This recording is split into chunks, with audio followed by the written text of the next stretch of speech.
Hi, I'm Brian Godfrey with UTJTV, and I wanted to show you a little bit about Google Calendar. To reduce parent time scheduling conflict and therefore make co-parenting more effective. What you're going to want to do, you want to get a Gmail account if you don't already have one. I'm already logged into my Gmail here. You click on the 9 squares there. You can go to the calendar. Once you go to the calendar, you've got different options. You've got month, week, or day. We're going to put it on month here. And today is the 30th. So the holiday weekend for Thanksgiving just ended.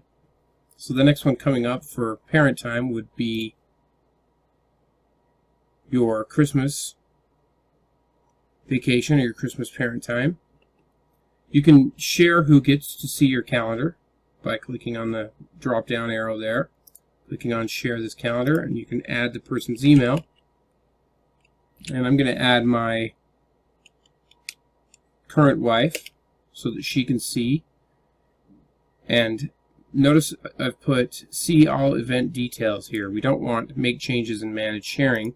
You just want your former spouse to be able to see the calendar, not make changes. Obviously, that wouldn't make any sense if they could just change the calendar, because you want to use this to effectively document parent time.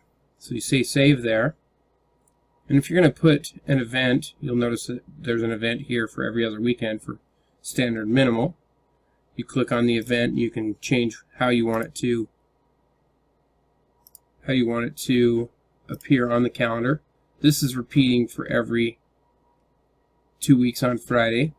So you can set it to go every other week, and you can set up pop-ups as to when the other person will be notified. So right here, this is when my Christmas time will start. And it's actually going to be more like the 25th for me to probably the day after New Year's, which would then be Sunday night, or probably Sunday night if they're going to return back to school on Monday, if my son's going to go back to school. So I'm going to do from the 25th to the 3rd. And I'll go ahead and say save. You can send out the notifications, or you can say don't send if it's a minor change. Usually you're going to want to say send, and you'll notice that I have a notification going out as well. So that's how you set these. And these are good ways to notify your former spouse. Another good thing to do, you can share this calendar out if you wanted to share it with, say, the new husband if your former spouse is remarried, and your current spouse if you've remarried, things like that. These are good ways to just make sure that the communication is clear and that there are no questions or any kind of confusion for your parent time. That's one way to just kind of bulletproof your parent time to reduce the conflict. Obviously, there are other ways to make sure that your communications are clear, that you don't have any question as to whether the other person saw your email that you can send out. Email is a great way. Keeping copies of your text messages is also a great way to make sure that there's no question in your communication as to whose parent time is which.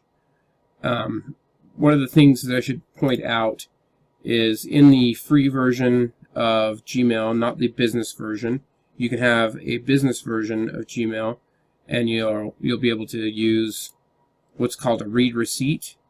And you'll notice that the free version does not have the read receipt. It's usually an option down here. There's a little drop down you can click to make it a read receipt email. Now that's not in the free version of Gmail. And the calendar doesn't have down to the minute notifications for when you're doing your notifications. You can, though, set any location. If you're going, let's say you're going to spend Christmas vacation or your Thanksgiving holiday at your parents', you could put the address so that the other party knows exactly where you're going to be should there be any question or any problem. So these are just good ways to make sure that your parent time is very effective and there's no question about your communication. So this is just one one way to do that. And we'll have more examples as you tune into our channel again. Thanks for watching.